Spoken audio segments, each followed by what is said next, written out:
Not all who call his holy name will find their way, will feel no shame. Only those who follow the truth within, obey the Father, that's where life begins. All the loud voices, they lead astray, but Jesus is the truth, the only way.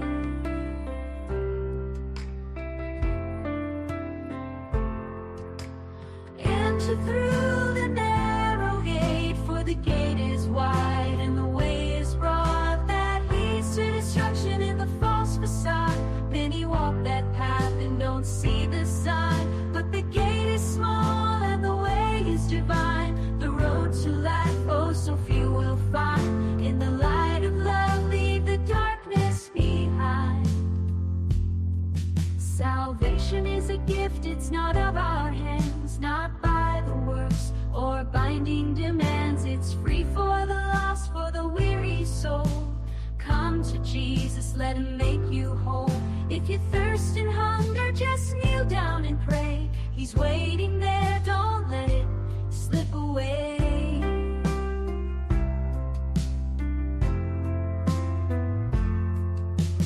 Enter through the narrow gate, for the gate is wide and the way is broad that leads to destruction in the false facade. Many walk that path and don't see the sign, but the gate is small and the way is divine. The road to life, oh, so few will find. In the light of love, leave the darkness behind. Enter through the narrow gate, for the gate is wide and the way is broad that leads to destruction in the false facade. Many walk that path and don't see the sign, but the gate is small and the way is divine. The road to life, oh, so few will find. In the light of love, leave the darkness behind.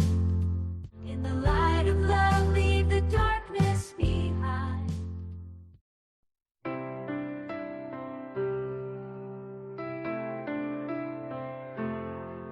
Not all who call his holy name will find their way, will feel no shame. Only those who follow the truth within, obey the Father, that's where life begins. All the loud voices, they lead astray, but Jesus is the truth, the only way.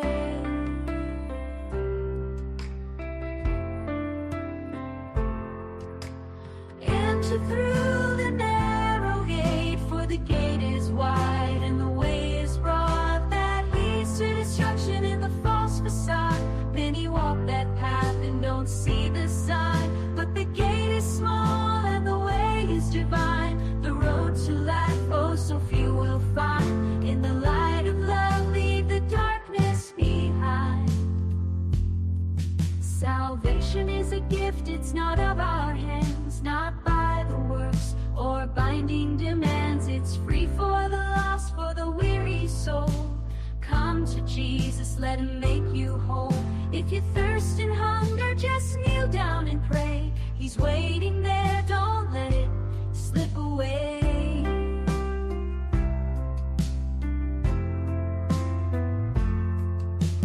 Enter through the narrow gate, for the gate is wide and the way is broad that leads to destruction in the false facade. Many walk that path and don't see the sign, but the gate is small and the way is divine. The road to life, oh, so few will find. In the light of love, leave the darkness behind. Enter through the narrow gate, for the gate is wide and the way is broad that leads to destruction in the false facade. Many walk that path and don't see the sign, but the gate is small and the way is divine. The road to life, oh, so few will find. In the light of love, leave the darkness behind. In the light of love, leave the darkness behind.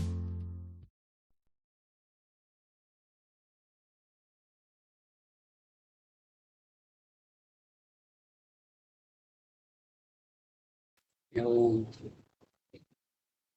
Yun, magandang gabi po uli sa ating lahat, mga kaibigan, patuloy na sumusubaybay sa ating pong live podcast dito sa The Narrow Gate Ministry. At Pastor Ramil, magandang gabi rin po sa inyo. Yung gabi, Sir Derek. Kung ngayon,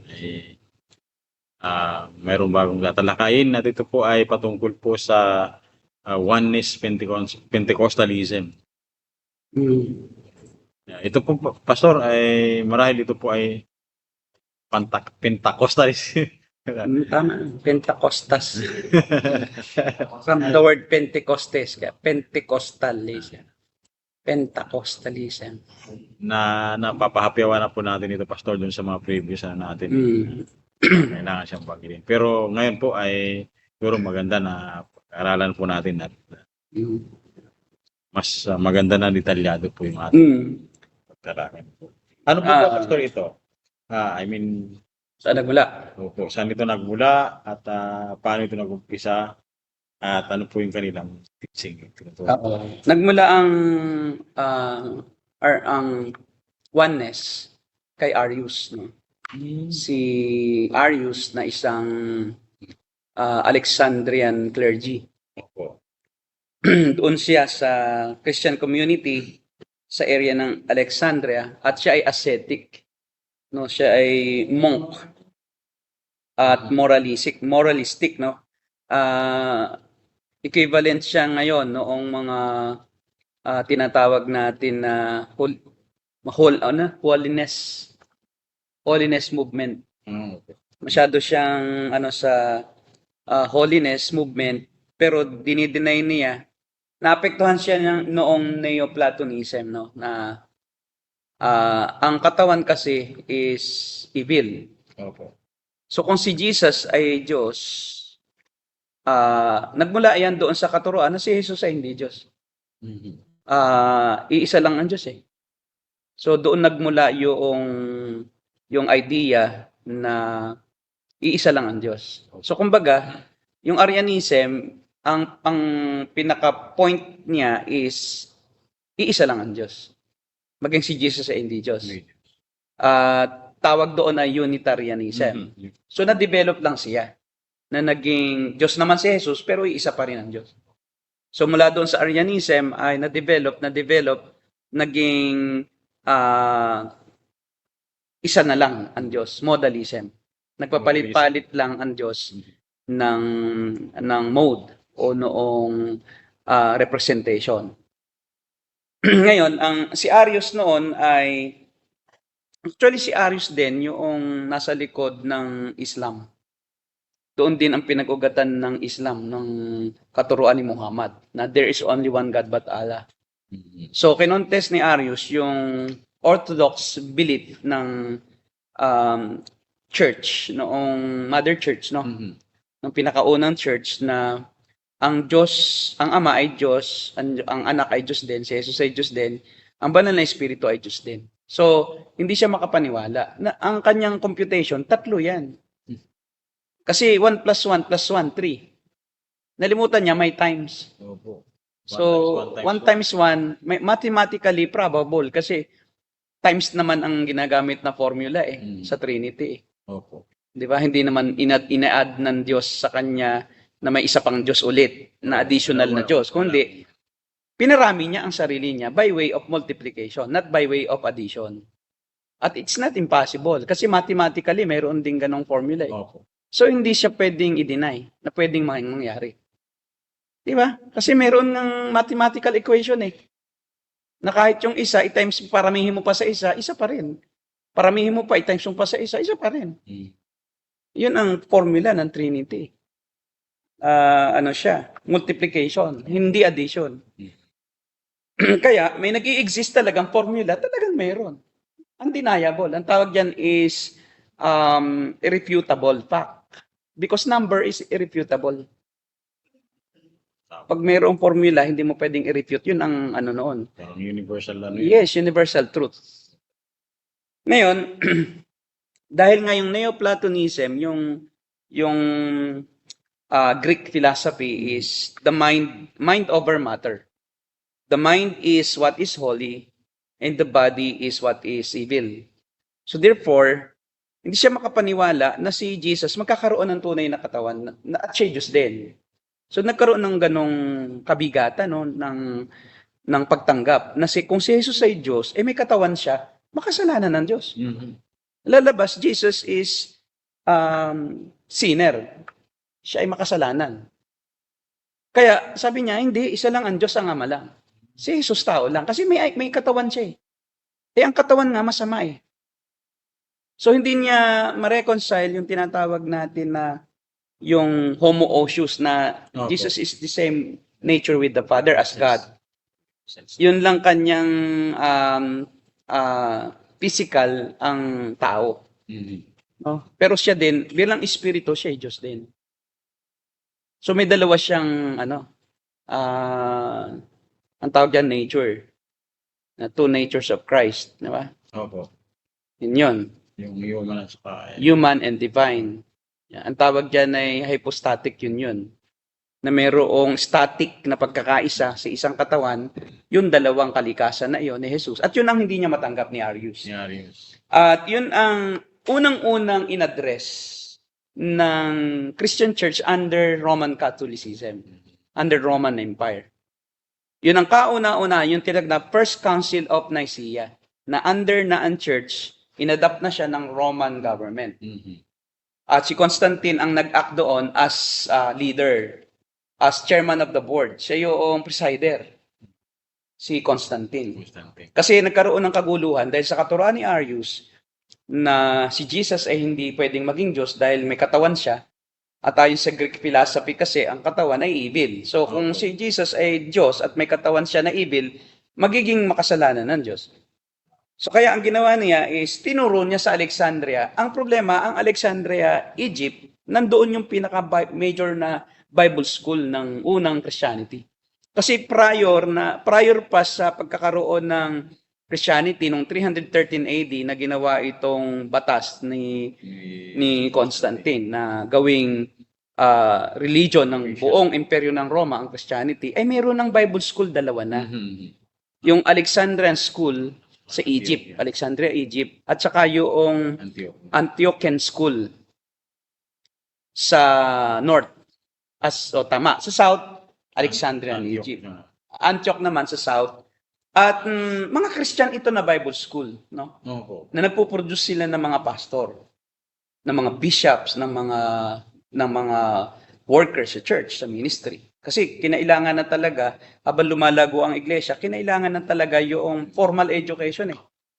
Kasi hindi na po pwede na basta lang nakatuto sa iba, hindi naman sila na lay hands at di naman sila na commission ng Bible school ng Christianity, magpastor na siya. Kaya yon. At sa School of Alexandria, isa iyan si Arius. Product siya din. Pastor, mag-segue tayo konti.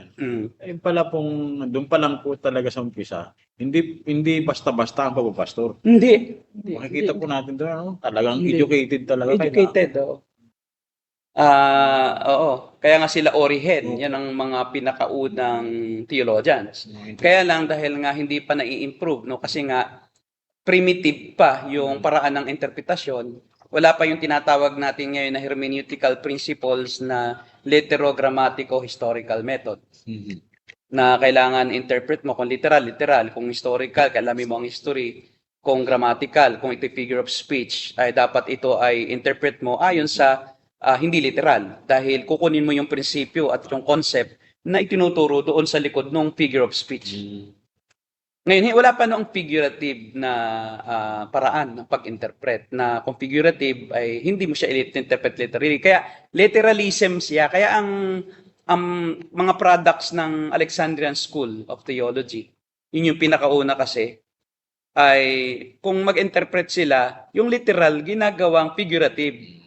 At yung figurative, ginagawang literal. Yung spiritualizing. At kay Origen nga nanggaling yung katuruan na ang emperador ay buwan at ang mga pastor, ang mga clergy ay araw. Yung Genesis ng likhain ng araw, ang araw doon, yun yung mga Christian leaders. At ang buwan doon ay yun ang emperor. Interpret pala niya ng ganun.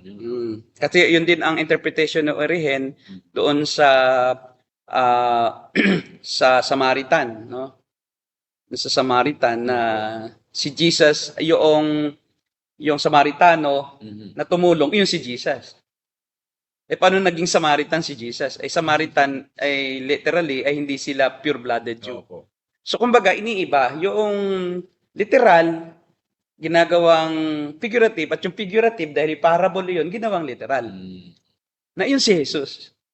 Kaya ang tawag diyan is allegorizing. So ang pinaka methodology ng interpretation doon sa School of Alexandria sa Egypt, na yun ay school na ng unang-unang church, Opo. ng primitive church, na Christian church, ay allegorism.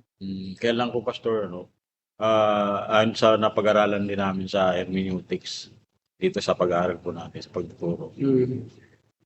Itong allegorical, napaka-dangerous na, Yes, na paraan ng pag-interpret. Kasi you are free to, free to give your own interpretation of the text based on your own perceived idea or perception according to your own interpretation. Kaya nga 'di ba nagpabali-balita although hindi conclusive na nagpa-castrate si Origen, 'di ba? May balita rin ko, may nabasa rin ako. Kasi ang interpretasyon niya literal doon sa figurative na kung ang iyong kamay ang maging sanhi ng iyong pagkakasala, putulin mo at itapon. Kung ang iyong mata ang sanhi ng pagkakasala, figurative yun hindi pwedeng i-literal yun. Niliteral niya. Siguro, nagiging pasanhi niya ng pagkakasala, nagkaka-desire siya sa opposite sex. Kaya nagpabating. Siya mismo ang nakastrate sa kanyang sarili. Ascetic talaga. Holiness. Talagang literally gustong i-apply niya lahat ng nababasa niya. Hindi naman po pwede yun. Kasi yun nga ay figurative language called hyperbolic language. Or hyperbole, or hyperbole. So, hindi siya pwedeng interpret literally. Kasi nga, wala ng taong may mata pa. Dahil lahat ng ating mata, lahat ng tao ay nakakasala sa pamamagitan ng mata. Kung magkasala ka, literal mo, lahat tayo dudukitin natin ng ating mata. Lahat tayo nagkakasala. So, lahat tayo bulag na. Wala nang tunay na Kristiyanong mananatiling dilat at nakakakita. Pati kamay natin, putol na lahat. Lagi tayong nagkakasala gamit ang kamay. Kung literal mo nga interpret yun, kung ang kamay mo ang mag-isa ng pagkakasala, putuli mo at itapon. Paano ka pa makakapagtapon? Wala ka ng paa. Hindi ka na makalakad, di ba? Kasi kung ang mga nag-isa ng pagkakasala, putuli mo, kung putol na, paano pa itatapon? So, kung literal mo yung interpret, ipapatapon mo sa iba. Sabi, ikaw ang magtapon Kung wala ka na rin kamay, paano ka rin magtatapon?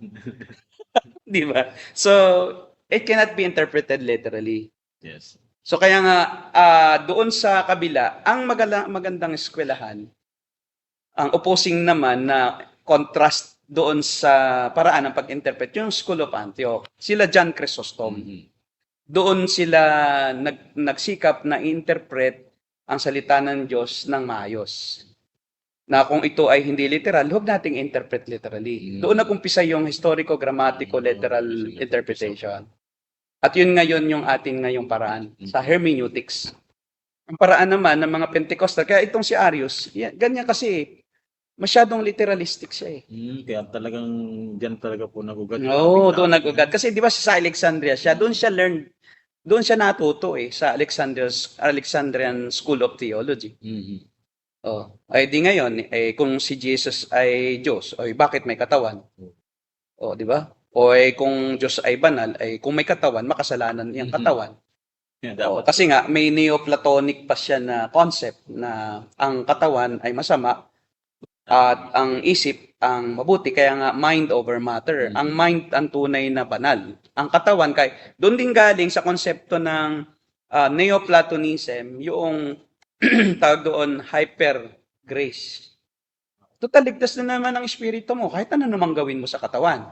Yun yung extreme form of Neoplatonic belief na nahalo sa Christianity. Yung isa namang, on the other hand, yun namang isa ay hindi pwedeng magkasala ang katawan. Kaya maging ascetic ka. Doon naman po sa isa. Tiisin mo, umiwas ka sa lahat ng pagkakasala. Doon naman po sa isa, wala namang halaga yung katawan. Di ba? Kasi yung isip lang naman ang mahalaga, yung mind. Over matter nga Banal na naman ang isip ko. Wala namang halaga itong katawan. Kahit gumawa ka ng masama, at least hiwalay naman yan. Inihiwalay naman nila yung espiritu sa katawan. Kaya lang po yung paggawa ng katawan yung gagaling din sa isip Yun lang. Yun lang. Kaya ganun pa rin. Ganun pa rin. Pero yung sa Neoplatonism kasi is yung isip ay banal. Oh. Hindi siya affected ng ginagawa ng katawan. Yan. So, yun yung dahilan. Kaya nga, yung isang maling interpretasyon, nagdudulot siya ng false teachings at saka ang result ay yung cultic na minsan, no? Napakalaking issue. Napakalaking contribution ng maling pangunawa sa pagkakaroon ng napakaraming relihiyon. Kaya nga nagtataka ang iba, bakit ang mga Kristiyano, mga born again, dami-daming mga ano dito, yung branches o mga denominations. Ang sagot, kasi mali-maling interpretasyon ng iba. Hindi tayo nagkakaisa sa isang paraan ng pag-interpret. Kaya ang susi diyan is, pag ginamit natin yung tamang hermeneutical principles na ginagamit ng mga School of Antioch na na-improve ngayon, si MacArthur ngayon, sa ngayon sila Charles Spurgeon, no, kahit si Charles Spurgeon, hindi nag-aaral, pero ang mga pinag-aaralan ng libro, mga Puritans, mga nag-aaral. Pero doktor po siya. Si Spurgeon pala. Hindi, si Charles Spurgeon ay uneducated siya sa school. Pero educated siya sa kanyang sa libro, self-study, at saka ang mga libro niya, mga Puritans, ang libro niya. Ang mga Puritans kasi ang pinakamatalinong theologians sa buong balat ng lupa. Sila rin ang mga Puritans din, they love wisdom, they love education. That's why they are the ones who founded Harvard University. Dati yan ay Bible school ng mga Puritans. Para yung Puritan Theological College yan noon. Yan yun. Puritan Theological Oo, College. diba? Harvard, no? Maging Harvard din, di ba? Sa Pilipinas. Later, no? Hopefully, no? Na gano'n ang mangyari. Well, yun. At itong oneness nga na ito, ay nagugat kay Arius muna. At mula sa concept ni Arius, na iisa lang talaga ang Diyos, Unitarian, doon ang galing yung Unitarian. Nakakaiba naman sa oneness kasi ang Unitarian, ama lang.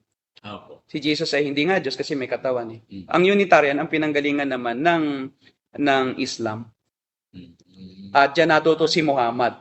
Sabi niya, ang mga Kristiyano, kalaban niya, nagtuturo ng ibang Diyos. Tatlo ang Diyos nila. Akala niya, polytheism ang Christianity. Kaya nilabanan niya. Ang tunay lang na Diyos ay si Allah. Kaya infidel lang tingin. Kaya sa kanila tayo ay sumasamba sa Diyos Dosan. Honest to goodness, sa isang Muslim, akala nila tayo sumasamba sa tatlong Diyos.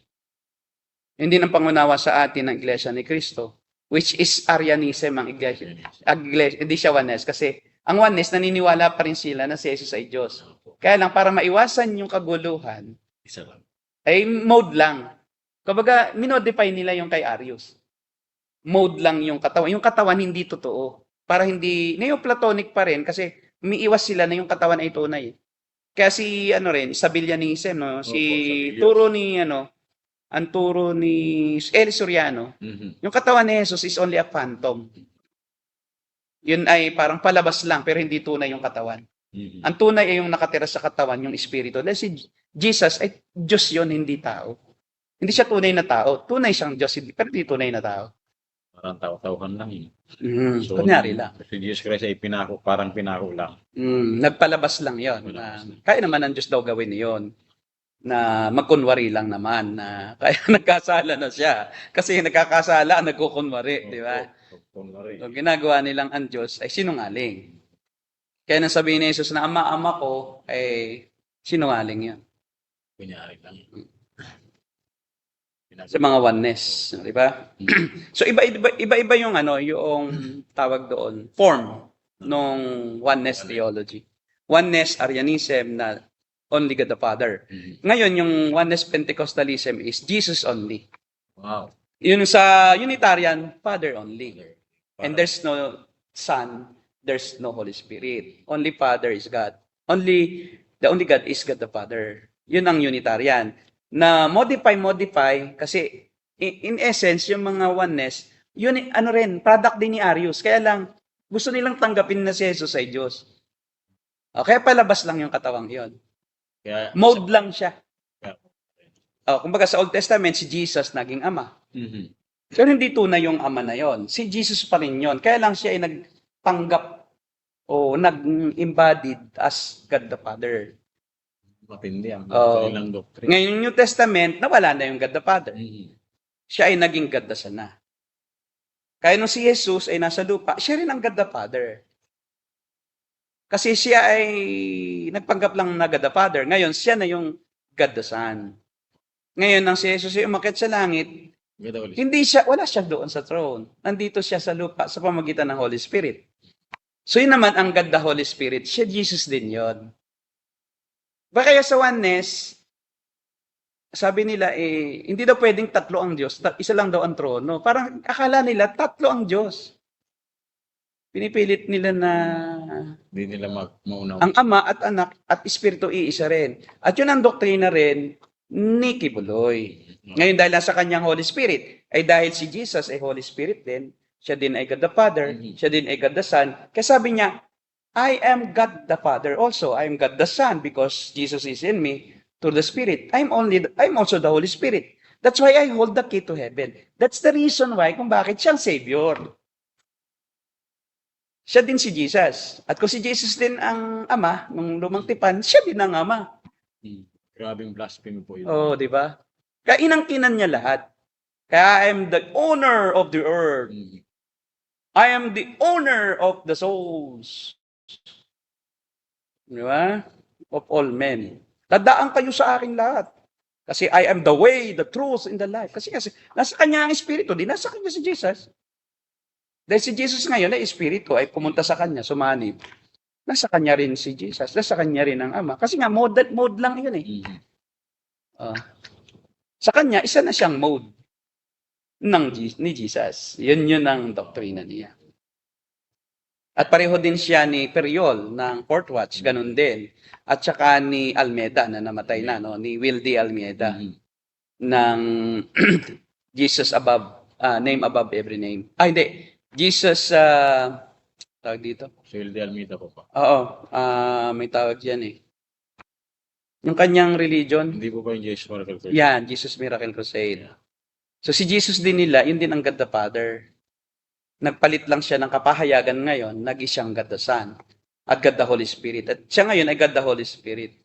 Kaya nga sa kanila, kay Almeida, kanilang masyadong hina-highlight yung mga activity ng Holy Spirit as a dove. Pagka daw merong nakita sila na parang kalapati sa kanilang pulpit, yun daw si Jesus. Kasi siyempre yung kalapati, yun yung anyo ng banal na espiritu na bumababa kay Jesus. So lahat ng kalapati, parang tingin nila si Jesus yun. Mystical na rin. Baka yung kalapati mababang lipad na. Yun lang. Pala pulang kalapati yun. Mababang pad. Nakatira sa pulang red house. Yun. So, yun ang dahilan. So, ang nag-umpisa kay Arius.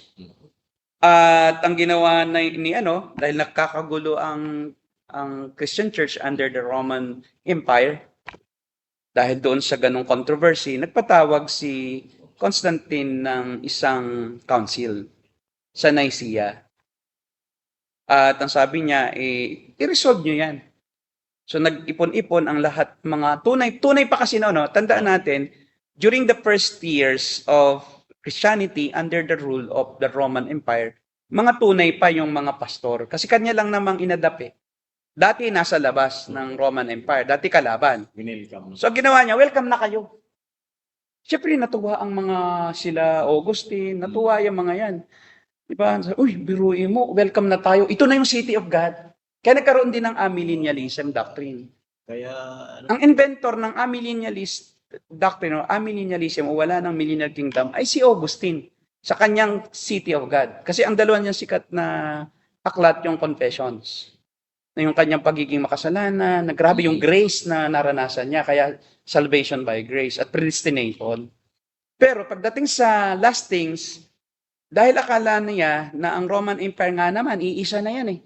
Siya noon ang nagahari na bansa sa buong mundo. So pinagpalagay niya, this is now the kingdom of Christ. No more millennial kingdom. Kaya ang tawag niya, doon sa city of God, Rome is the city of God. Because Christianity is now under one rule. of one world government. So this is now the millennial kingdom. Kaya kita mo sa kanila is, millennial kingdom is parang ito ay long period of time. Kasi kung kailan hanggang saan matatapos ang imperyo ng Roma, yun yung kingdom ng Diyos.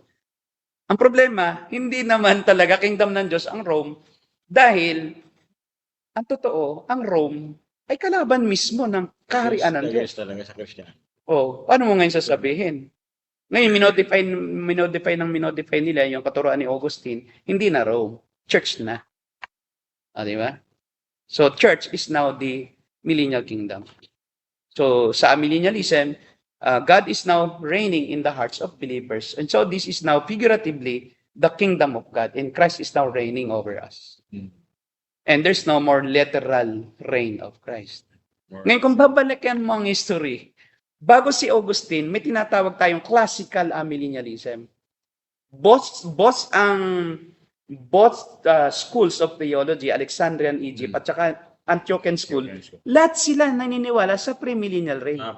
Nag-aabang pa rin sila ng kingdom.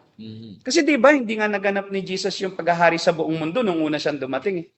So they were waiting for the final second coming of Christ. And that during the second coming of Christ, during that time, itatayo niya ang literal kingdom. Pag-aralan mo yung classical premillennialism. Pero actually, Historic premillennialism. si Pablo mismo doon sa kakatalakay. Thessalonians.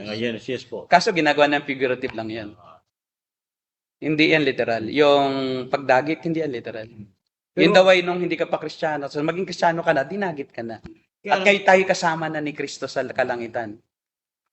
Pinagdudugtong-dugtong nila yan.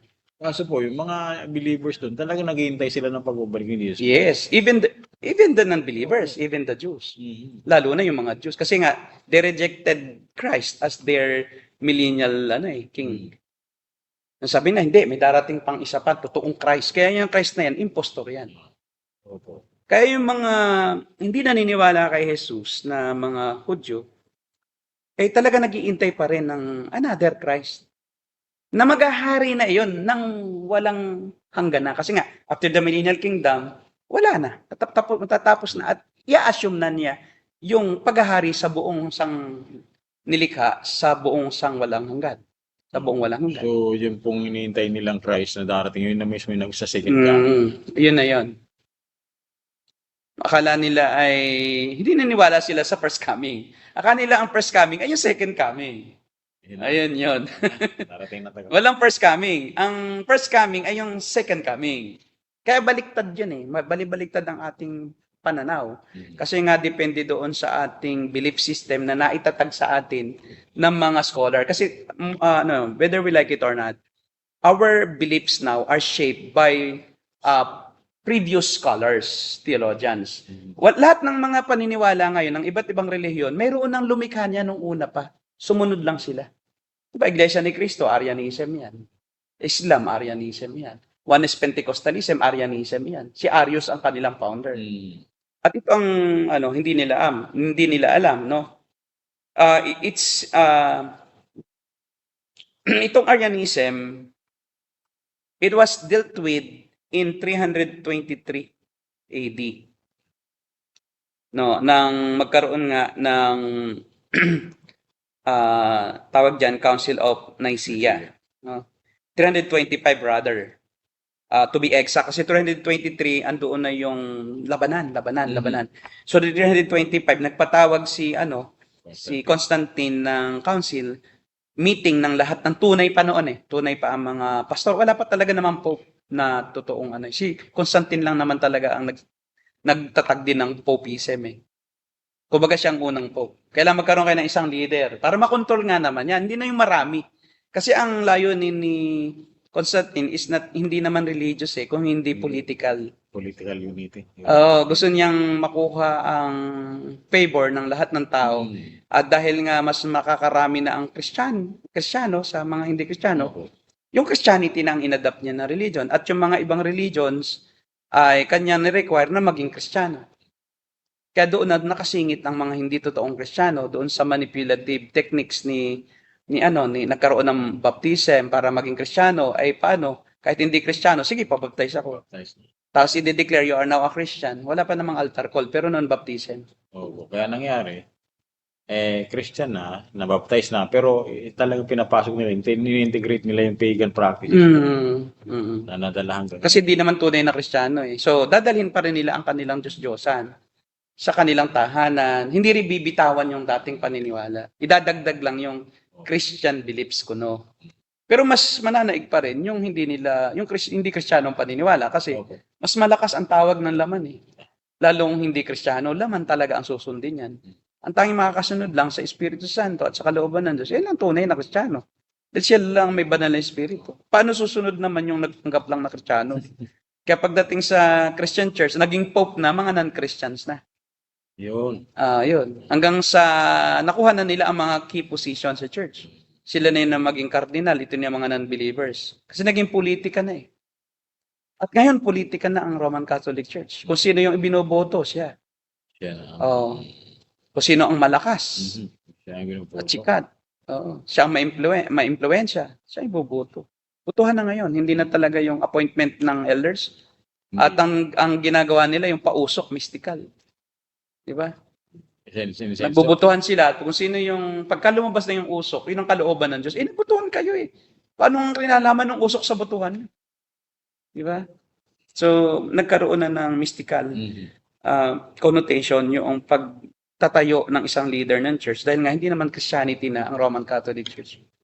Roman Catholic Church is paganism embedded ng kumbaga nakalupkupan siya.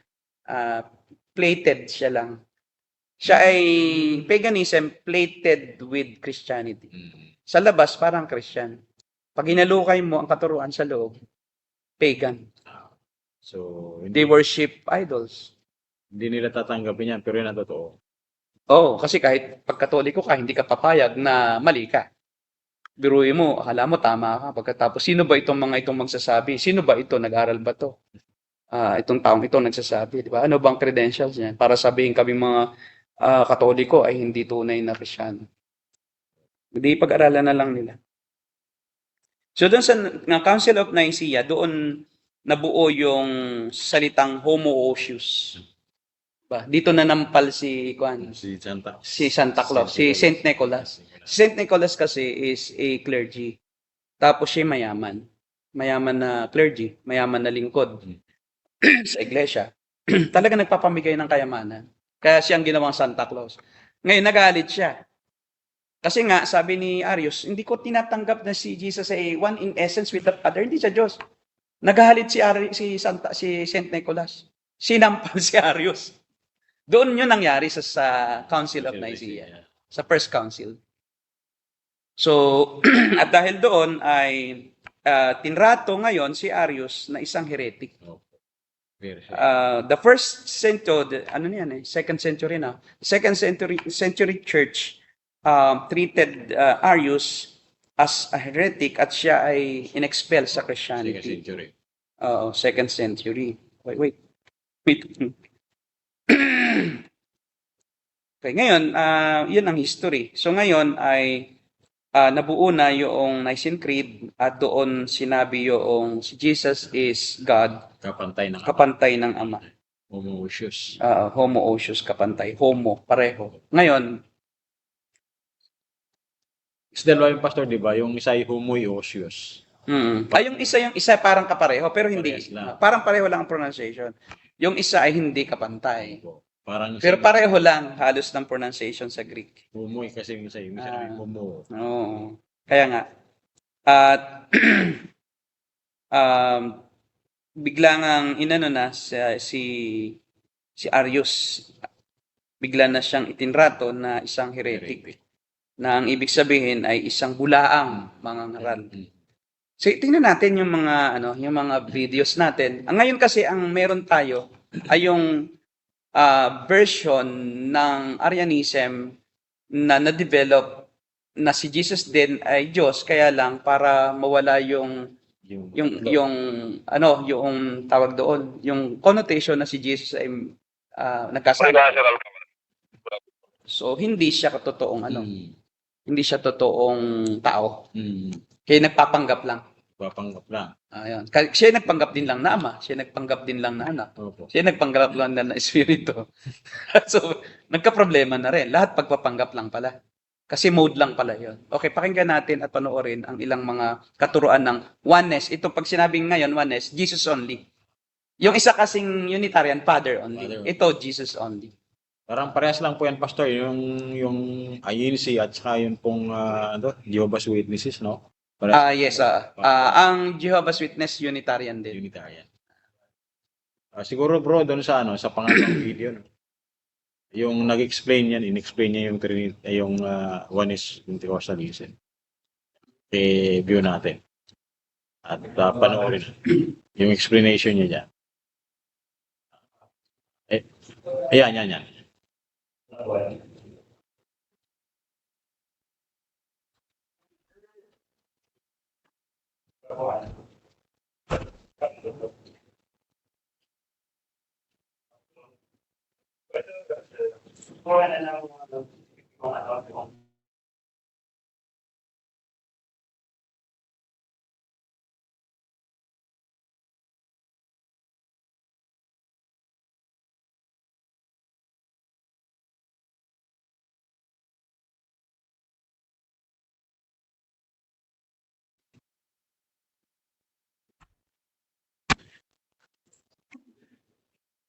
In many areas, Oneness Pentecostals affirm basic Protestant Christian beliefs, but the big difference is that they deny the Trinity.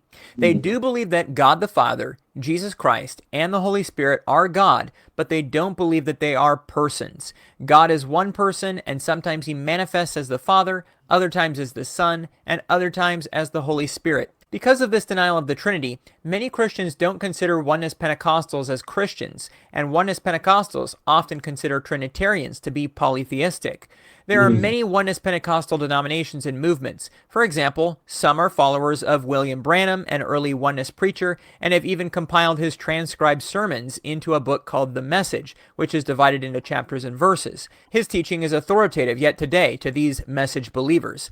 However, the majority of Oneness Pentecostals view that as unorthodox. A much more representative group is the United Pentecostal Church International, or UPCI. In the UPCI, the Bible is the inerrant Word of God, and there are no added confessions. There are 3 ordinances or sacraments: baptism, the Lord's Supper, and feet washing. Baptism is only by immersion and only for believers. In UPCI churches, the key verse used to explain salvation is Acts 2:38. Repent and be baptized every one of you in the name of Jesus Christ for the remission of sins, and ye shall receive the gift of the Holy Ghost. Salvation then is said to require repentance, water baptism, and Holy Spirit baptism. Holy Spirit baptism is always evidenced by speaking in tongues, so unless one has spoken in tongues, they have not completed the plan of salvation. A person once saved can apostatize or embrace sin unrepentantly and once again be in an unsaved condition. Other than as part of the plan of salvation, tongues is also a spiritual gift in the UPCI, and other spiritual gifts like prophecy and healing are also present in the church. Eschatology is premillennial, and there's no gay marriage. Women can be pastors, and the churches are governed congregationally. Churches often have dress standards, such as women wearing dresses or skirts, not pants, not cutting their hair, or wearing makeup. They are also opposed to alcohol and may preach against television. There are over 4,800 UPCI churches in the USA and 42,000 worldwide. The Pentecostal Assemblies of the World has around 4,000 churches worldwide. Oneness Pentecostalism formed alongside Trinitarian Pentecostalism, which is the majority of the Pentecostal movement. In some ways they share beliefs, but there are some major differences too. Click over to the next video for a quick overview of Trinitarian Pentecostal churches, or if you want to watch a video that discusses the UP. Yun. So, itong pala rin sila nanggaling po sa Trinitarian. I think, Pastor, itong Assemblies of God, dyan din nanggaling itong Yan sa United Pentecostal Church. Naging Trinitarian lang ang AG, ang Assemblies of God. Pero, yung iba ay Unitarian or Oneness sila. Ang kabilang sa United Pentecostal Church dito sa Pilipinas, dating magkakasama yan eh. Yan nga, si Kibuloy, si Almeda, at saka itong si Periol ng Fourth Watch. Dati ay buo lang ang grupong yan. No? Si Kibuloy ay dati siyang national president, youth youth president, national youth president ng UPC. Yeah. Tapos si Almeda naman is running din as the pinaka prime minister o pinakapunong lingkod. Kumbaga dahil sa leadership nagka-problema. Ang tawag doon ay struggle. Nagkaroon ng struggle, leadership struggle sa loob. Ang ginawa nila, nagkanya-kanya sila. So ang ginawa ni Almeda, ginawa niya siya na the only living evangelist. Wow. Ay sabi na isip ni Kibuloy, evangelist ka lang pala. Si Periol naman, ginawa niyang the only living apostle. Di ba? Kasi nakuha na niya yung yung evangelist na title ni Almeda Kaya So ang ginawa ni mas matindi kay Kibuloy. si Kibuloy, ang ginawa niya, ako na si Jesus Christ. So talo ko kayo. Dinevelop niya yung serpent seed doctrine na yun ang problema sa serpent seed doctrine, no? Ang sa kanya si Cain ay anak ni Satan. Anak ng nag-sex, no? Isang version ng serpent seed doctrine is nag-sex si Eve at saka ang devil, ang serpent. Ang naging anak si Cain. So, at si Abel yung anak ng Diyos. So siya yung tatalo. Siya ang seed ni Abel. Siya ang tinirhan ni Jesus Christ. Kasi mula kay Abel yung Ngayon si Jesus Christ ay natalo na hindi niya nakumpleto ang pagliligtas sa konteksto ng mga Hudyo. Kaya nagtayo muli ang Diyos at tumawag uli ng panibagong Kristo naman sa Gentile setting. Para kumpletohin yung ginampanan na hindi natapos na Jesus sa Jewish setting. Gentile ba, sir? Gentile ba o Jew? Gentile siya. Gentile setting siya ang Jesus Christ. Hindi nga natapos ng Jesus sa Jews yung kanyang misyon na hindi naalis yung serpent seed sa tao.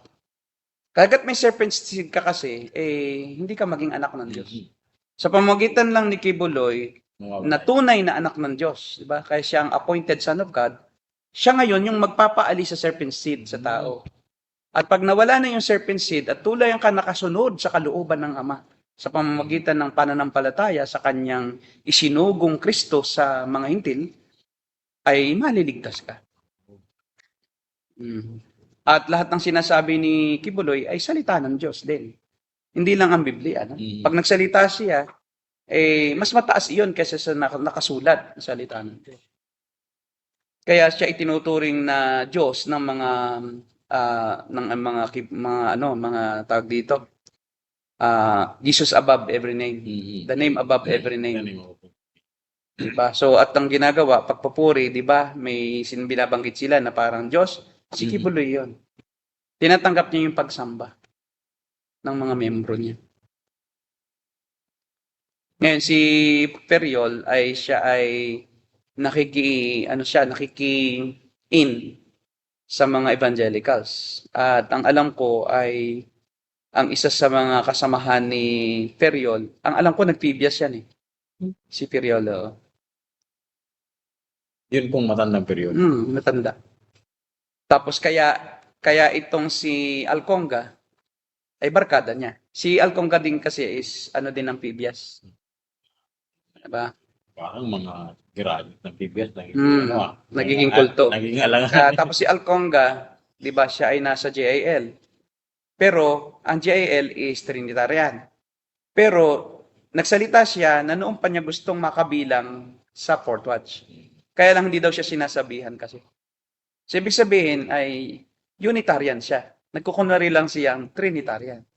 Kasi hindi mo pwedeng sabihin magjo-join ka sa isang Unitarian ang belief o Oneness Pentecostal kung hindi ka kaisa sa kanilang paniniwala. So, ang isang tao kasi pwedeng magpanggap siya na naniniwala siya as long as he benefits from that group. Yun. Yun yung Pentecostalism. Yan ang problema. Kasi siya ay ginawa na host Opo. ng JAL Kasamahan nila sila Dan Balais, yung mga Pentecostal AG, di ba? Opo. Si Dan Balais I think siya ay Siya yan, Philippine Produce Movement. Philippine PGM. Opo. Yun ang Gusto Okay. binalikan po natin yung video kanina na Mm. hindi mo masyado na subaybayan yata. Pero makikita po doon, in-explain po niya yung kung ano yung Pentecostal, yung Johannes Pentecostalism. Typical po na makikita natin doon, yung mga ginagawa, yung mga, I mean, yung kultura po ng kung ano ang oneness sa kanilang practices. Yung katulad na lamang ng gift of the Holy Spirit, yung pag-speak in tongues, tapos yun pong pananamit, yung katibayan ng holiness ay yung mahabang pananamit sa babae, tapos mahabang buhok. So, very formal, kumbaga po. Kasi nga, di ba, holiness movement din yung, Opo. ang AG holiness movement din yan ang galing. So, kaya nga, parang tipong nagpapakabanal sila sa sariling pagsisikap na pinipilit nilang sundin ang mga nakasulat sa Biblia. Pero sa sariling lakas. In so doing, wala naman silang proper hermeneutical skill. Yes po. Para i-interpret na cultural iyon at hindi iyon intended for us. Kasi nung panahon iyon is talagang pag ikaw ay babae at may siyang buhok mo, hostess ka. So to avoid being considered as a harlot, magpahaba ka ng buhok. Kasi pagka maiksi, yan ang palatandaan na ikaw ay... Parang nagre-rebelde ka doon sa iyong katangi bilang... Hindi, ano siya, karaniwan ay sila yung mga hostess. Bayaran. Bayaran. Sabi nga, mga O kaya ay nasa templo na Diana, Mhm. na mga priest ni Diana, priestess ni Diana, or na-influence nila. Kumbaga, it's against the norm noon during that time. It's against the norm. Hindi siya normal noon. Kailangan talaga normal, mahaba ang buhok ng babae. Hanggang hindi nagpapagupit. At ang mga lalaki rin, hindi rin nagpapagupit ng balbas. Hindi rin nagpapagupit. Kaya mahaba ang balbas ng bigote. Pag ang bigote mo talagang kumapal, yun na yun. Bawal lapatan ng ano yan. Talo pala ako. Oo, di ba? Kaya dahil dyan, nagkakasala ka. Oo. Naggugupit ka ng balbas mo. Kung panahon noon. Diba? Ngayon hindi na. Hindi na considered na kasalanan yung ano ka lang. At saka, di ba, we are in the age of grace. Yung age of grace is hindi na kailangan pang sumunod sa mga tuntunin ng na panlabas lang. Ang prinsipyo ngayon ay yung motibo mo at yung God knows your heart naman sabi nila. So kahit anong gawin mo, ginawa naman ng iba na licentiousness. Sobra naman. Yes, tama rin naman. We are no longer enslaved by the law. But we are enslaved by Christ. Yes. Hindi pwedeng, hindi ka nga slave ng law, pero hindi ka rin alipin ni Kristo, malaya ka lang gawin gusto mo. Hindi. We are now slaves of Christ. Yun naman ang biblical And because you are a slave of Christ, you will follow the government of Christ. Diba? Siya nga ang king mo, ayaw mo namang sundin. Hindi mo siya king. Siya ang Panginoon mo, ayaw mo namang sumunod. Parang si Pedro, ayaw ko po Panginoon. Paano mo naging Panginoon ng Panginoon? Ayaw mo. Magpatay ka at kumain. Hindi po ako kumakain Panginoon ng mga marumi. Kaya nga nilinis ko na nga, ayaw mo pa. So isa rin po yung pastor sa ano nila, yung mga marumi, may mga Mm. bawal na kainin, no? Bawal. Sa mga Hudyo. Ngayon, pwede na. Pwede na. Depende sa konsensya mo at sa kalusugan mo. Kasi kung ikaw ay may sakit sa puso at kain ka pa rin ng kain na matataba, wag mong asahang hahaba pa ang buhay mo. So you take the consequence. Binawal na nga ng doktor Pero malaya ka pa rin. Kung gusto mong mamatay na maaga, pwede na naman. Di ba? Wala namang pipigil sa'yo nga, malaya ka nga So, it's all about your conscience. Kung ano yung dinidikta ng konsensya mo na saturated ng Word of God. Dapat yung conscience natin is not only influenced but saturated with the Word of God. Yung ating isip at puso. Para yung konsensya natin is saturated din ng salita ng Diyos. Hindi tayo magkakamali. So, yan yung oneness, no? Ang Jesus only ay Sabellianism yan. Ang tawag naman, Sabellius. Sabellius naman. Si Sabellius ang founder, na si Jesus ang naging ama, nagpalit lang ng mode. Yan naman, minodify ni Sabellius, yung kay Arius. Kaya may mga Arius, Sabellius. Sabellius. Nestorius. Nestorius. Isa pa yan, si Nestorius naman. Yun yung Nestorian heresy. Nestorius. Iba naman yun. Dalawang person naman yun. Dalawa lang. Iba yun. Modified din na Arianism. Opo. Galing pa rin kay Arius lahat. Kaya may Ius. Kay Nestorius po, dalawang persona ni Christ. Dalawa. Naging apat. Hindi nature. Hindi nature. Samantalang doon sa Bible. Nasobrahan naman siya.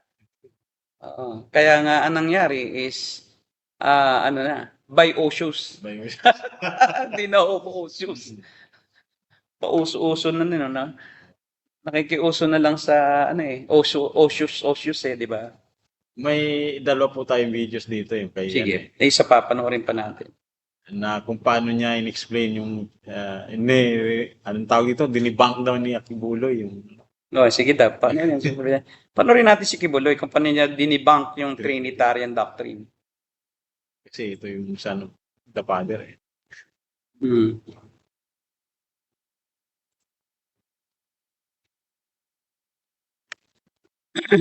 Siya na nga si Kristo eh. Pastor, sino po yung nagsasalita pagkatapos na mabautismuhan ang Panginoong Jesucristo?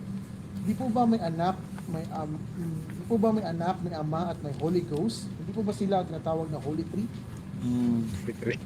Well, tulad din ng magpaandar ka ng sasakyan. Yun. Merong makina, di ba? Yun. May tunog yung makina. Merong usok na lumalabas sa makina. Yung bang usok na lumalabas sa tambutso, yung makina at yung ugong ng makina, ilan yun? Ilang makina yun? Isa lang, di ba? Oh. Kaya yung sinabi ng Ama na, yung sabi ni Jesus Christ na, sabi niya kay Felipe, nanat ni Felipe, ang Ama, yung amang sinasabi mo dito, yung may boses na narinig. Tapos sinabi mo, sino yon? Si Felipe nagtanong din eh, ipakita mo nga sa amin yung Ama na narinig namin noon. Sapat na sa amin. Anong sabi ni Jesus Christ? Ang nakakita sa akin, nakakita na sa Ama. Bakit sinabi mong ipakita ko sa iyo ang Ama? Oh. So, kaya nga wonderful siya. The fullness of the Godhead nasa sa Kanya. Di ba Colossians 2:9? Great is the mystery of godliness. God was manifest in the flesh. Tapos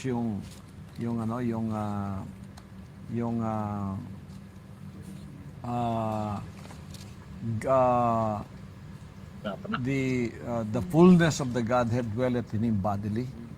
Nasa yan? Sa Colossians 2:9, Pastor, English. Colossians 2:9. For in Him dwelleth all the fullness of the Godhead bodily. Ano yung fullness of the Godhead? Father, Son, Holy Spirit, yung titles na. The fullness of the Godhead dwelleth in Him bodily. Nasa Kanya lahat yun. Oh. Yung ventriloquist nga, pwede magsalita na hindi bumubuka yung bibig niya eh. Tapos naririnig mo yung boses banda doon. Oh. Di ba?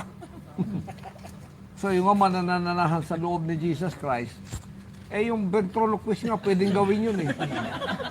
Siya pa kaya, di ba, yung mga salitang sinasalita ko, hindi sa pamamagitan ko, kundi sa Amang nananahan sa loob ko. O, tinapo niya yung boses niya, nandoon sa loob. Dito, si Jesus Christ, hindi naman nagsasalita. Ventriloquist nga pwedeng gawin. Siya pa kaya na Diyos.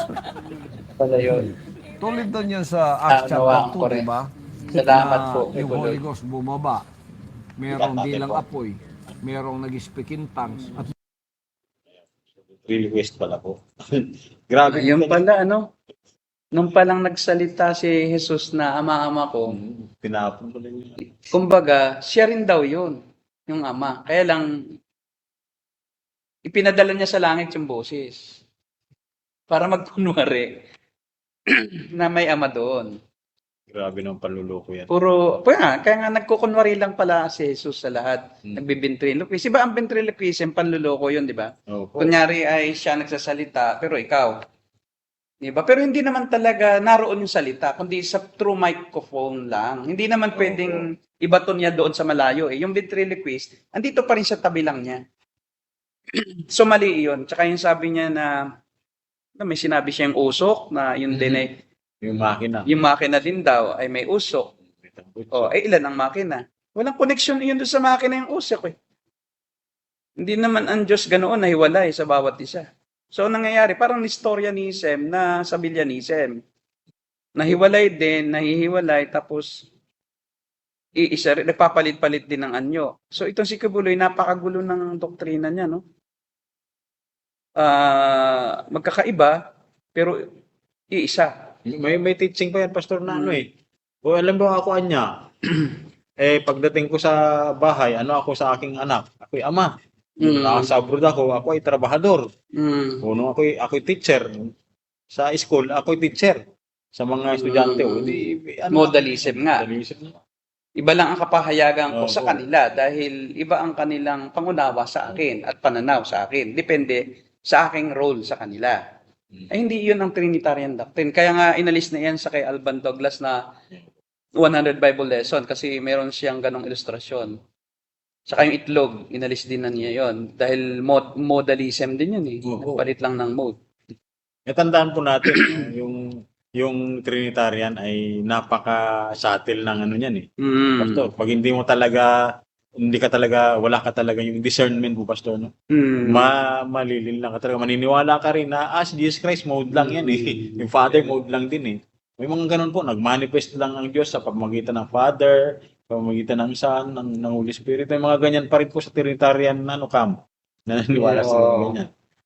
Ginagamit pa rin nila kaya nagkakaproblema eh. Yes po. Hindi na dapat gamitin yung ginagamit din ng oneness kasi pareho lang pala naman ang explanation mo. No, parang si Nestorius naman, sinobrahan. So, napakagulo ng kanilang pagkaintindi. Separate natures na yung divinity at humanity. Magkaibang persona, dalawa na ang person ni Jesus. Dalawang person. Bilang tao at bilang Diyos, dalawa na siya. Dalawa. Yung naging quadrinity na. Oo, hindi Kasi- na Trinity. Hindi na tatlo. Talaga naman tayo pinahamak na ito. Yung mga na yan, Nestorius. Hindi niya matanggap kasi yung homoousios, yung hypostatic union. Paano daw mangyayari iyon na isang tao, isang persona, dalawang kalikasan.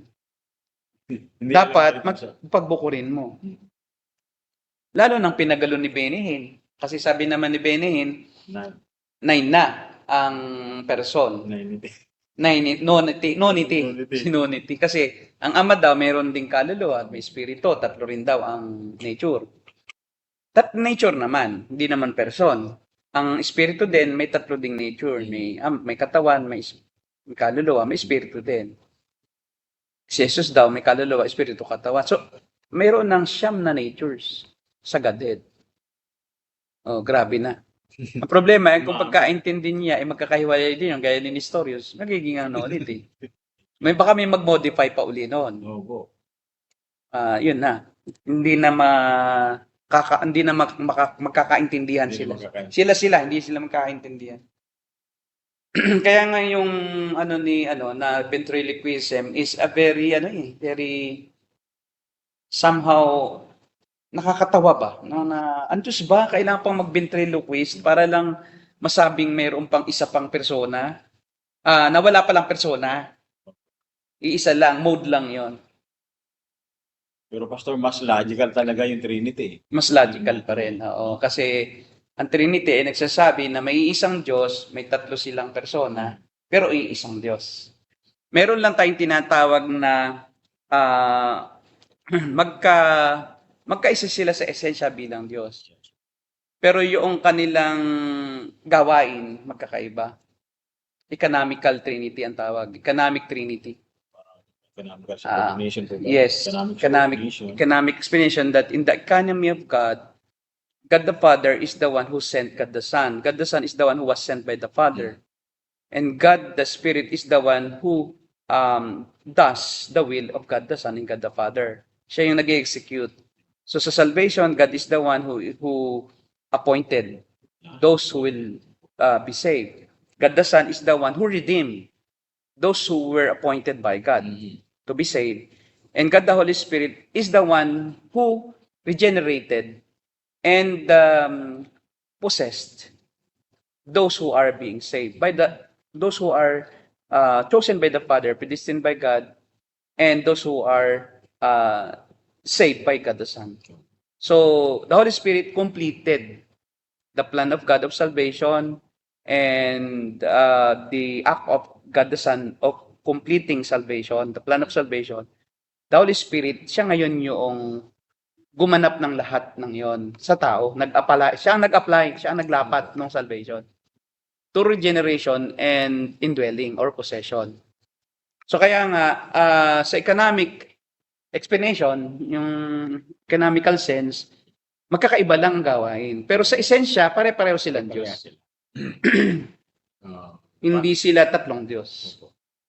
Para lagi ko po yung ini-explain sa mga nakakausap ko na oneness. Ikaw ba, mas mataas ba ang yung pagkatao dun sa anak mo? Mayroon bang essence ng humanity, ng humanhood, yung anak mo ay ikaw na wala dun sa anak mo dahil ikaw ay ama? So, ibig sabihin po, kahit na anak, tapos yung isa ay ama, hindi nang nahulugan na lesser yung essence ng pagkatao ng anak dun sa ama. Pantay sila po. Ontological. Kumbaga, essence, ontological, Trinity, in essence, iisang Diyos. Yes. But economically, mayroon silang ekonomiya or management. Meron silang iba-ibang roles. But they are one ontologically. Iisa sila sa esensya. Pare-pareho silang Diyos, lahat sila pare-pareho ang katangian, pero may subordination. Bakit? Dahil may gawain sila na iba-iba.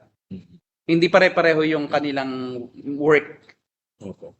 So, bawat isa ay may ginagampan ng papel sa gawain ng Trinity.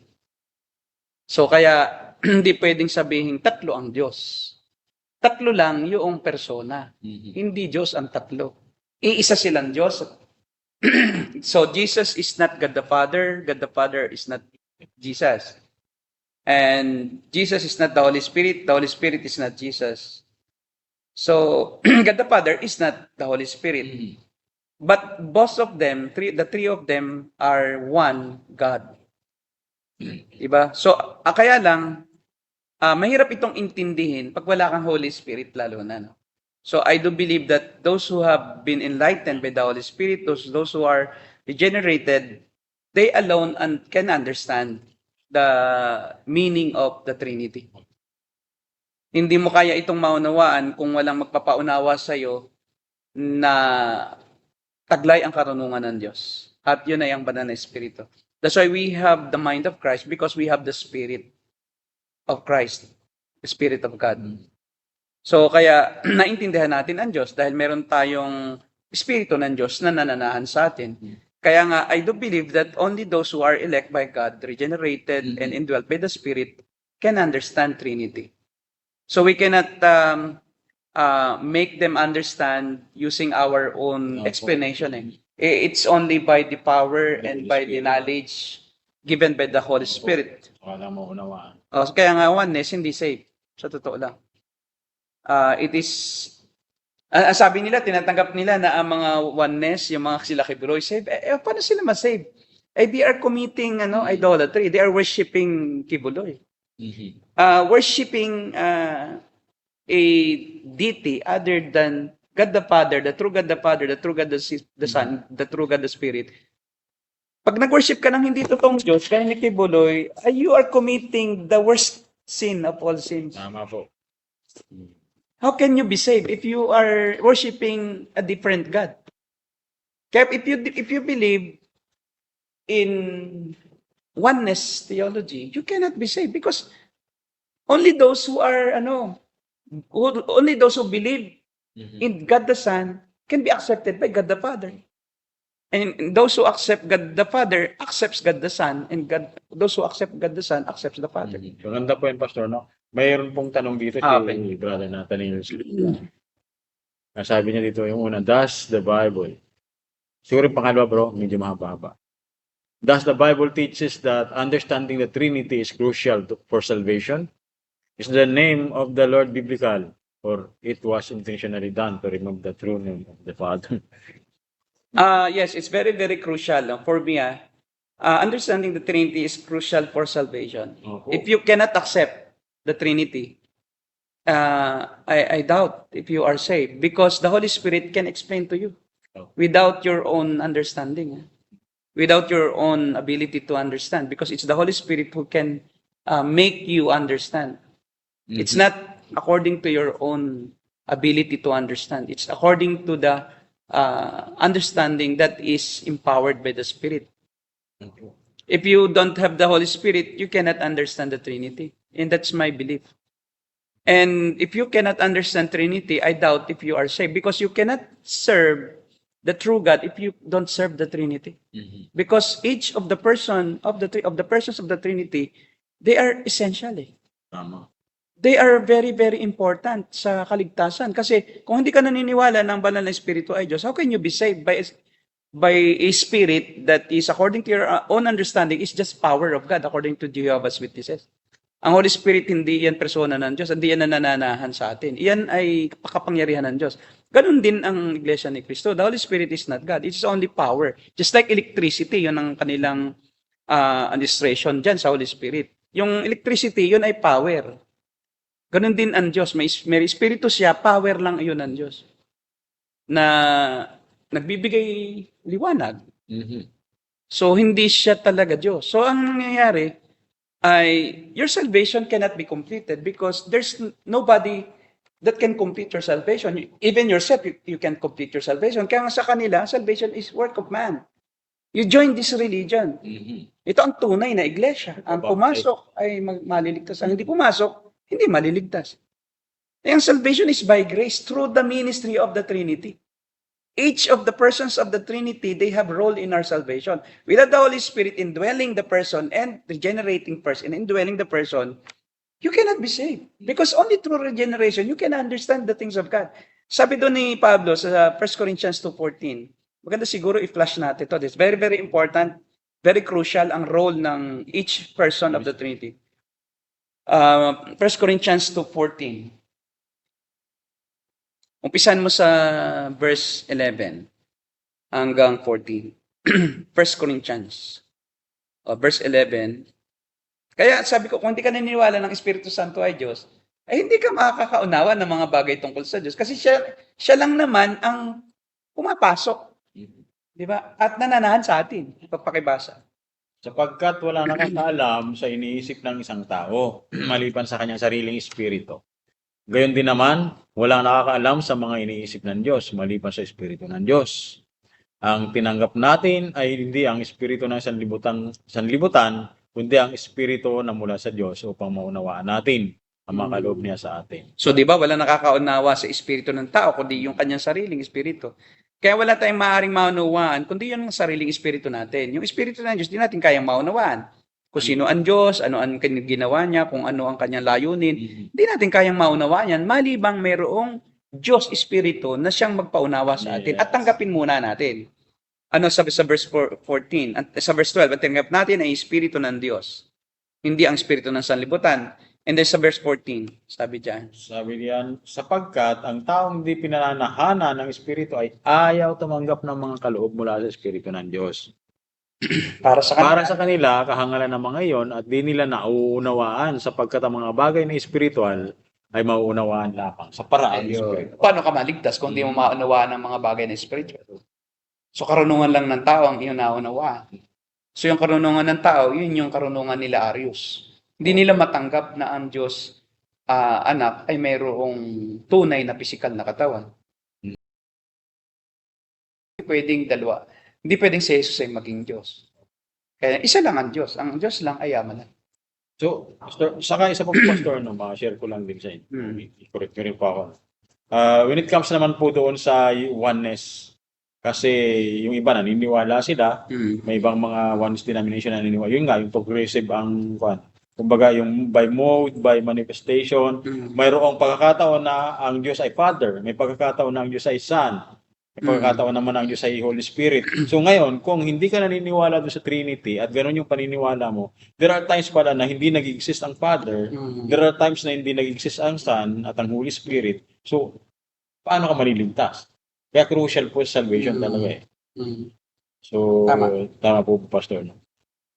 Kaya napakahalaga po na maunawaan yung Holy Spirit, yung Trinity talaga. Malinaw mo. Yes.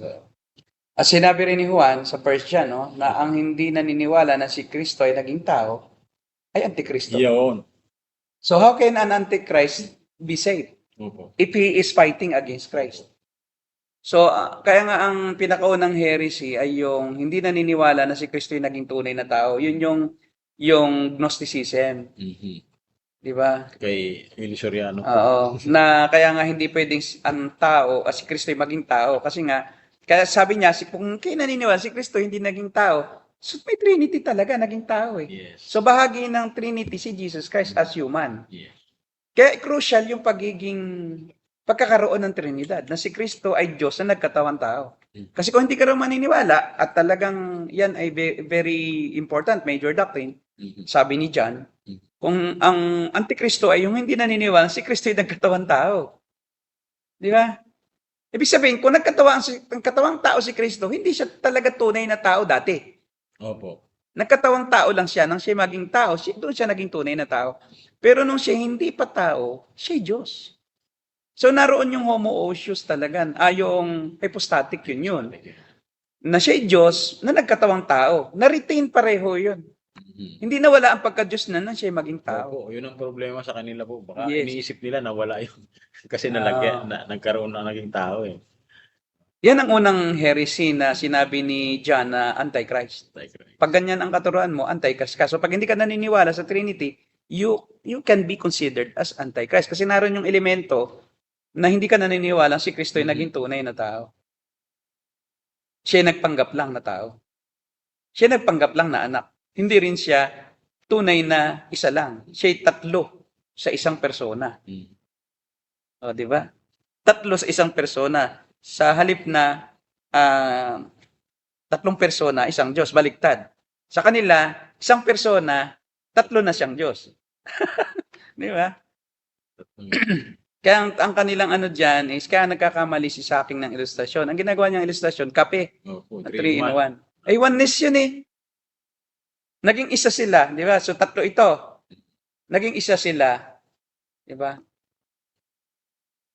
So, ano yun? Oneness. Isa. Nagkinaghalo na eh, kasi nag-iba ng mode lang. Mhm. Dati nung hindi pa siya nag-iba ng mode, siya ang God the Father. Tapos inihalo mo sa kape. Inahalo mo, naging isa na kasi Kibuloy, nasa kanya nga ang God the Father, God the Son, God the Spirit. So, oneness pa rin yun. Mhm. Kasi magkakahiwalay pa rin sila kahit sila magkakaiba. Kahit sila magkakasama, isang Diyos, magkakahiwalay pa rin ng iba-ibang persona, ng ibang persona pa rin. Hindi sila magkakahalong persona eh. Mhm. Opo. Kaya ang nangyayari doon, dahil sa maling ilustrasyon na papasukan ng maling katuruan ng iglesia. Mhm. So dapat ay mag-aral muna ng maigi bago explain eh. Kasi Opo. historically talagang naliligaw ang napakaraming, kahit yung mga seasoned na veteran theologians, nagkakaproblema dyan. Gaya ni leaning na ngayon sa oneness. Meron akong isang kilalang dating Trinitarian eh, na naglilin na ngayon sa oneness eh. Sikat, nalimutan ko lang ang pangalan. Maaalala ko pa rin. So, sabi niya, hindi po pwede ang oneness doctrines. Tama. Ito po, Sino? Sige. ito po maganda kay Mimil Roy. Okay. Tanong niya. Kasi meron siyang kalitan. Functional subordination po ba? Please further elaborate the word subordination. Kasi po, Okay. automatically, ang understanding ng karamihan, pag narinig ang subordination, may supervisor being at leisure being. Parang lamang yung isa kasi subordinate eh. Economic yung ano eh. Economic subordination. Ibig sabihin sa gawain, not ontological subordination. Kasi may sinatayang ontological, yung essence. Essence na kasi yun eh, yung pinag-usapan pag mas lamang ako sa iyo Opo. sa pagiging tao ko. Meron po niyan, Pastor, sa Jan eh, Pastor. Mm. 14:28 yata. Ano sabi dyan? John 14:28. Tingnan natin, Brother RJ. Jan 14:28. Tama.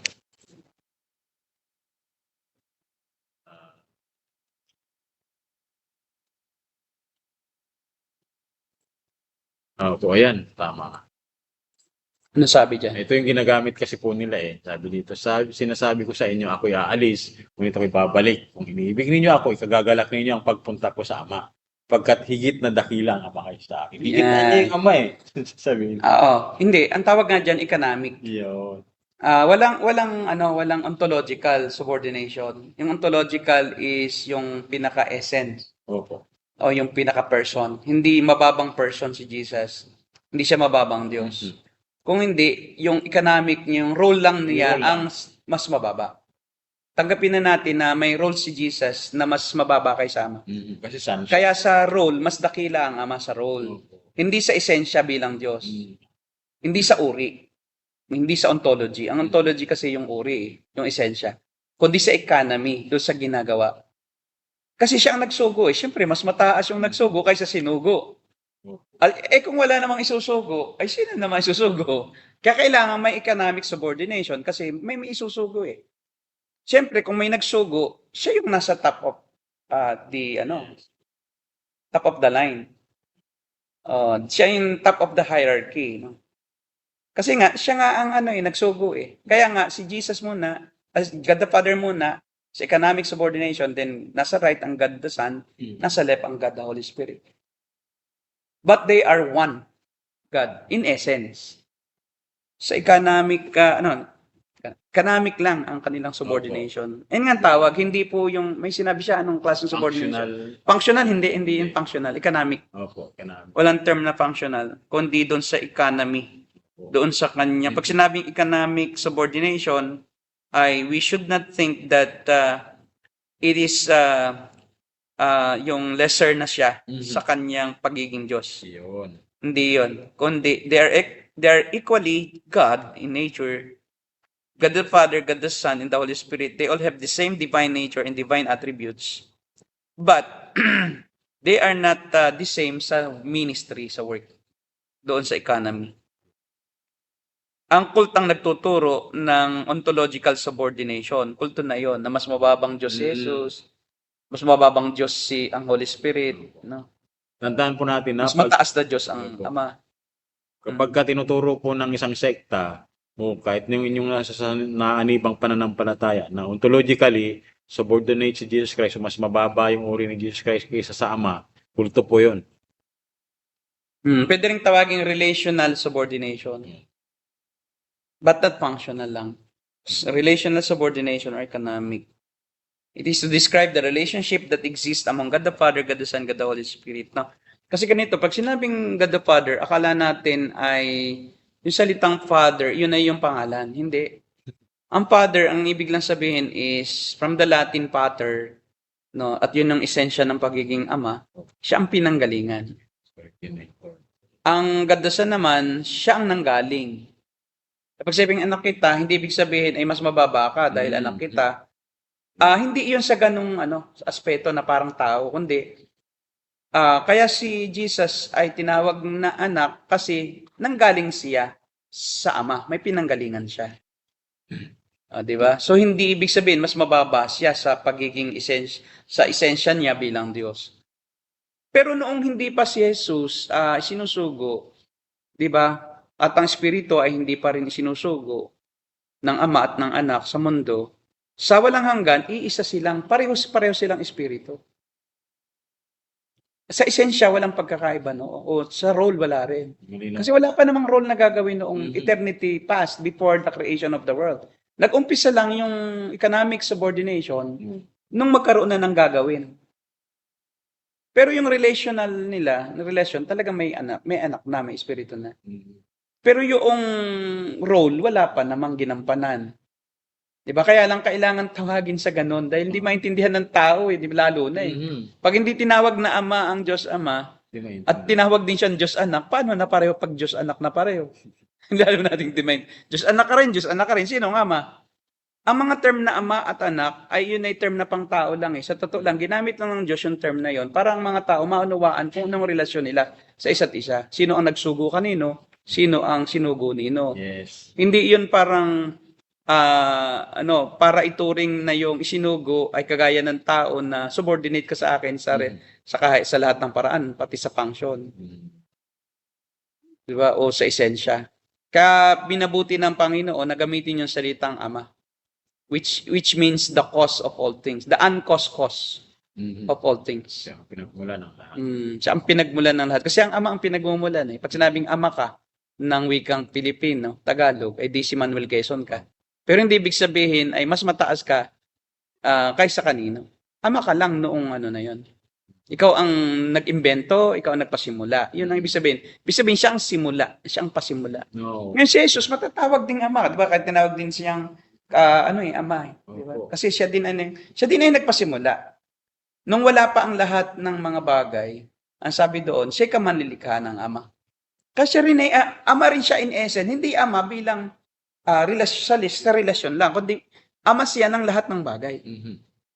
Pinanggalingan din siya ng lahat ng bagay kasi kamanlilikha din siya. Kaya lang, hindi binibigyan diin yung pagiging Ama ni Jesus Co-creator. sa tao. Kundi Ama siya ng sanglilikha. Kasi pag sa tao, pag naging anak ka ng Diyos, di ba, saka ka lang magiging anak ng Diyos.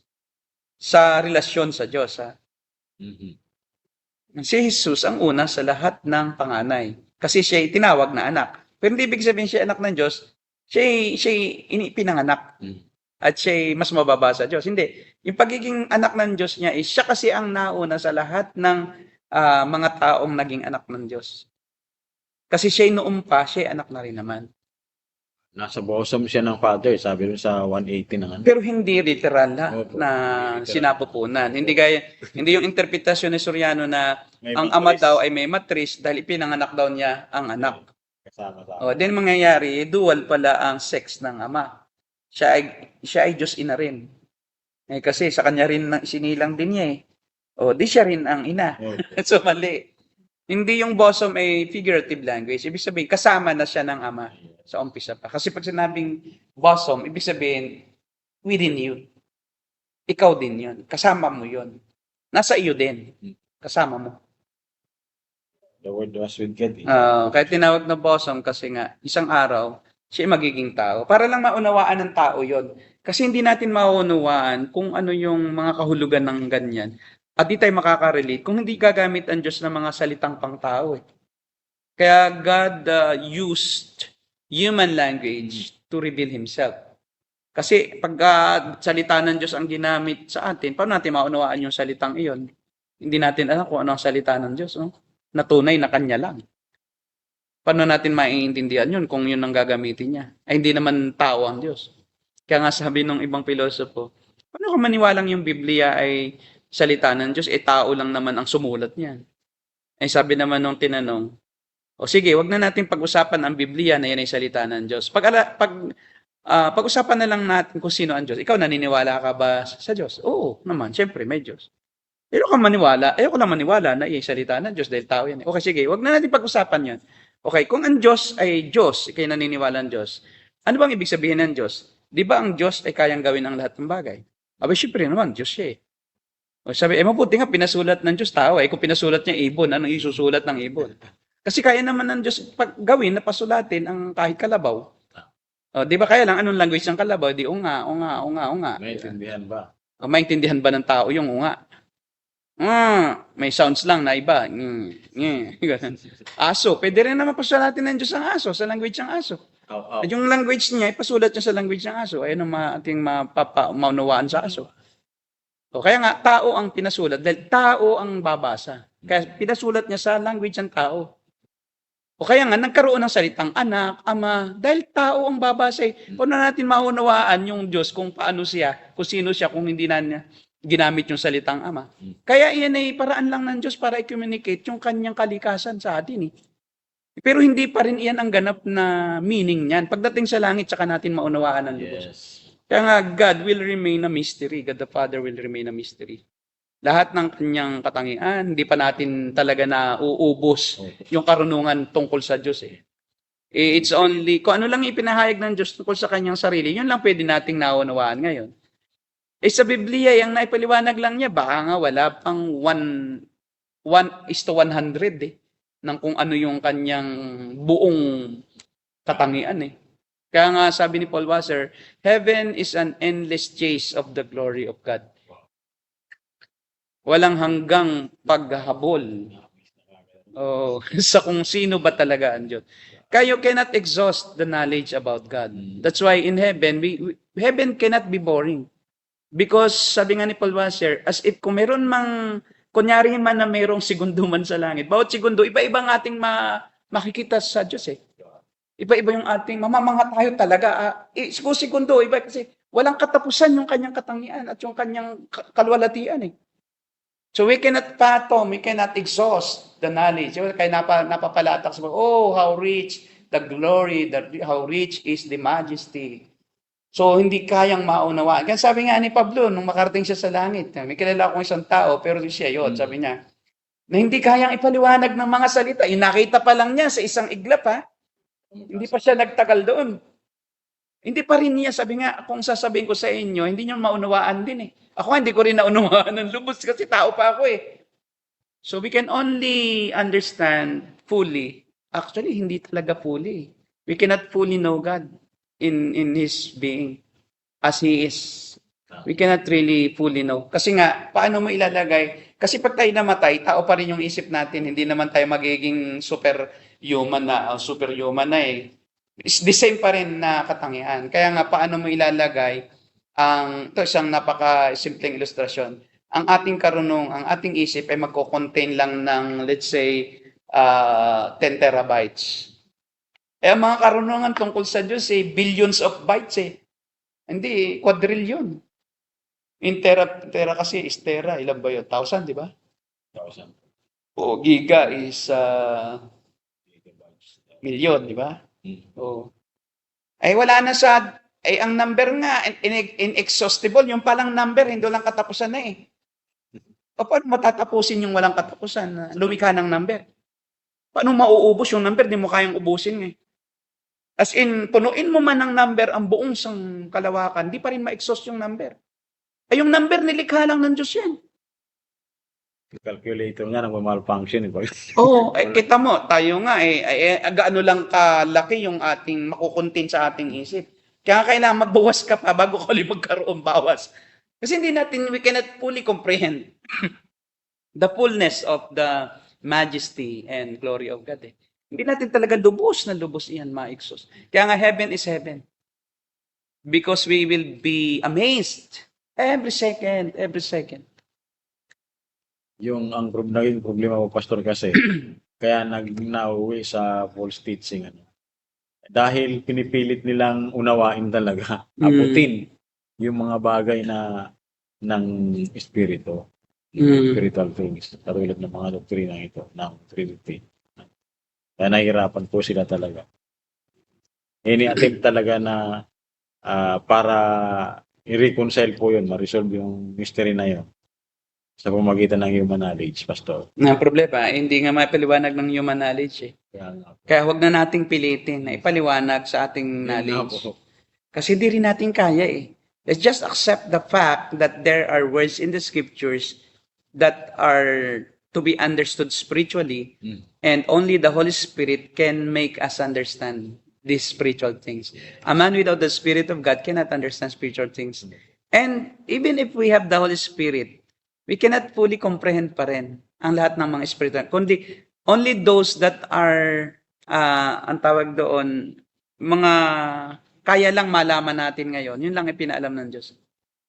Maraming mystery pa rin na hindi pinaalam ng Diyos tungkol sa kanyang ginagawa, tungkol sa kanyang sarili, at tungkol sa magiging kalagayan natin. Kaya nga sabi, no eye has seen, no ear has heard what God has prepared for us. Wala pa talaga.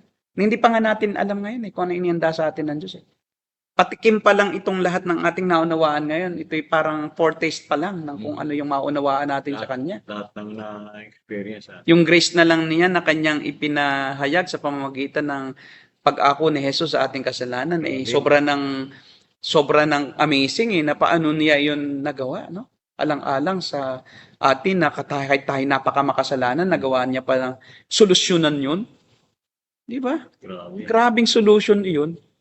Walang nakaisip na founder ng religion na gano'n, na ang solusyon ay siya rin. Di ba? Lahat ng Diyos-Diyosan ng mga pagano nagre-require ng handog na galing sa naghahandog sa tao.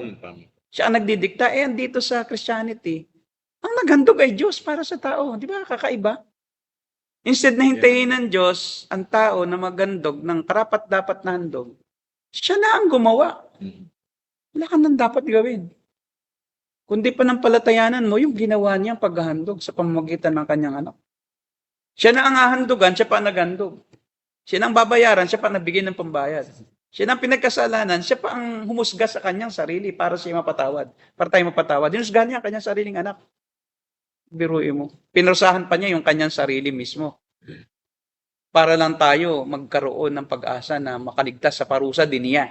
Siya nang uhukom, siya pa rin ang nagpatawad. Biruin mo yun. Binagsak ang kanyang puot sa anak. Di ba?